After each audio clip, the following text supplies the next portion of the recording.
Kumpiyansa ang House Prosecution Team na matibay ang kanilang ebidensyang ipipresenta para sa Article 1 ng impeachment complaint laban kay Vice President Sara Duterte na tumatalakay sa umano'y irregularidad at maling paggamit ng 612.5 million pesos na confidential funds.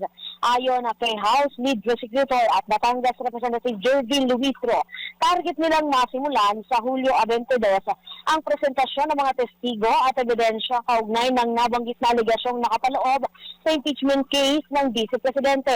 Iginit ni Luistro na handang-handa ang prosecution panel na patunayan ang umano'y systematic misuse, misappropriation at irregular na disbursement ng confidential funds ng Office of the Vice President o OVP at Department of Education o DepEd noong si VP Sara pa ang kalihim nito.